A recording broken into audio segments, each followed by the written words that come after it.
刘备退往白帝城后，曹丕为何要征伐已经向他称臣的孙权？孙权能够防守得住吗？刘备病逝后，南方4郡便起兵叛乱，诸葛亮是如何平定叛乱的？七擒孟获在历史上是否真实存在？本期视频，我们就一起走进刘备白帝城托孤及诸葛亮七擒孟获。221年7月，刘备以为关羽报仇为名，征伐东吴。孙权一面派遣陆逊抵抗刘备，一面派遣使者向曹丕称臣，以稳住曹魏。第2年6月，陆逊火烧连营，刘备损兵折将，逃回了白帝城。这时，曹丕才意识到他被孙权给忽悠了，因为孙权向曹丕称臣有一个非常重要的条件，就是孙权需要将长子孙登送往曹魏为质。然而，孙权表面上答应，实际上却是一拖再拖，一直拖到刘备败退白帝城之后，也不肯将孙登送去。曹丕非常气愤，决定兵分3路征伐东吴。东路军由曹休、张辽和臧霸率领，他们的攻击目标是洞口，即今天安徽省凤阳县东。中路军由曹仁率领，目标是濡须口，即今天安徽省无为县东南，濡须水汇入长江之处。西路军由曹真、夏侯尚、张合和徐晃率领，目标是南郡的治所江陵。再来看东吴这边，吕范负责防守洞口，朱桓守卫濡须口，朱然镇守江陵。同时，孙权让孙胜率领1万人马驻扎在百里洲，作为朱然的外部救援。百里洲位于今天湖北省之江市的南部，长江与松滋河之间的小岛，因其环江堤防长达100里，故名百里洲。曹魏的西路军到达江陵后，张合便率军前来攻打孙胜，孙胜不敌，只好引兵退走。张合便趁机占领了百里洲，使朱然与外援之间彻底断绝。孙权得知后，连忙派遣潘璋、杨粲以及诸葛瑾等将领前去攻打张合，却被张合打败。至此，魏军便牢牢地占据了百里洲，彻底孤立了江陵城。曹真命令士兵们筑起土山，开凿地道，并在城边立起楼橹，居高临下地向城中放箭。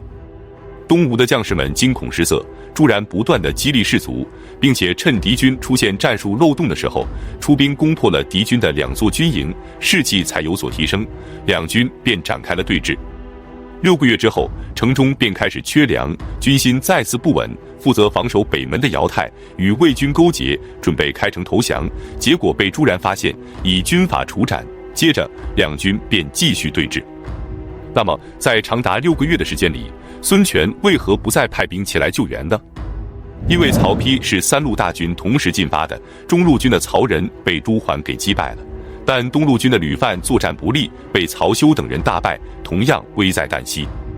江陵城虽然暂时被朱然防守住了，可是粮草已经耗尽，没有外援，如果继续坚持下去，城破也就是时间问题了。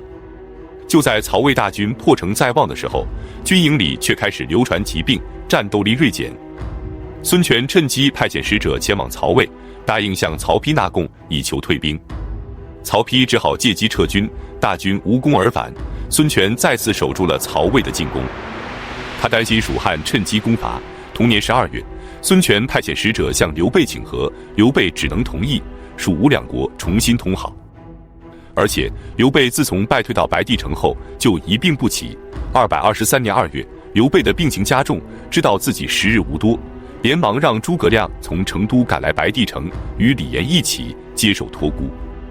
诸葛亮到达后，刘备对他说：“你的才干是曹丕的10倍有余，因此你肯定能安顿国家，成就大事。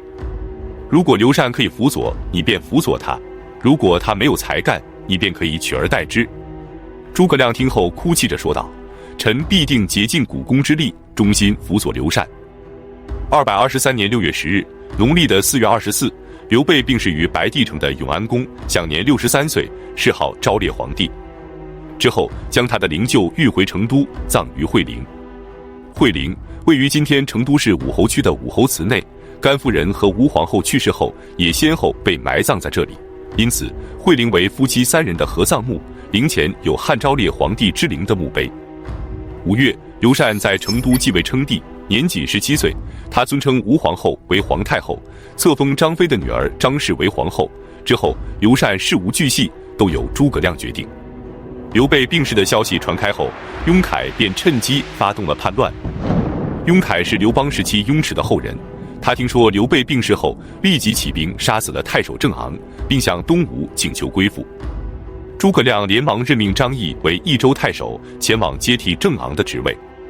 张翼到任后，雍凯便借助诡教，鼓动百姓说，张翼的长相像只葫芦，外表光亮，但里面粗糙，因此不值得杀他，而是将他捉拿后送给了东吴。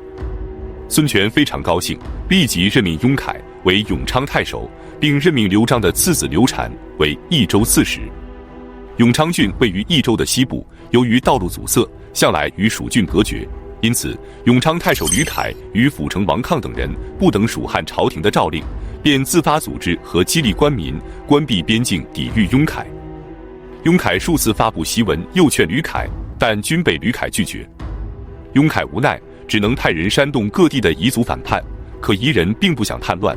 雍凯便找来在彝人中颇有影响力的孟获，让他对彝人说，朝廷准备向彝人征收300头胸前都是黑毛的乌狗，以及3斗满脑和3000根3丈长的斫木。由于斫木最长不过2丈，彝人觉得无法完成，便听信孟获之言，决定跟随雍凯一起作乱。随后高定杀死越西太守焦黄，称王作乱；朱褒则杀死了益州从事，自任臧科太守。蜀汉南部彻底大乱。消息传回成都，诸葛亮非常惶恐。此时刘备刚刚病逝，而且还打光了蜀汉的家底，曹魏和东吴都虎视眈眈盯着蜀汉，因此在平定南方的叛乱之前，他需要先稳住东吴，于是便派邓芝前往东吴谈判。邓芝到达后，孙权躲避不见，邓芝便给孙权上表说，我此次前来不只是为了蜀汉，更是为了东吴。孙权这才同意见他，并对他说，我倒是想和蜀汉结盟，可是蜀主年幼，国小而势困，如果曹魏趁虚进攻，你们都无法保全自己，所以我很犹豫。邓芝回答说，吴蜀2国有4州之地，大王你是当世英杰，诸葛亮也是杰出的人才，蜀汉有重险可固守，东吴有3江可阻隔，只要我们结成唇齿之邦，尽可夺取天下，退可鼎足而立。何况如果你想委身于曹魏，就得将太子送为人质，如果不从，曹魏必将再次发兵攻打，到时候蜀汉顺流而下夹击江南之地，恐怕就不是大王你的了。孙权听后沉思良久，同意与蜀汉结盟，并且与曹魏断绝往来。搞定了东吴，诸葛亮便准备率军前去平叛了。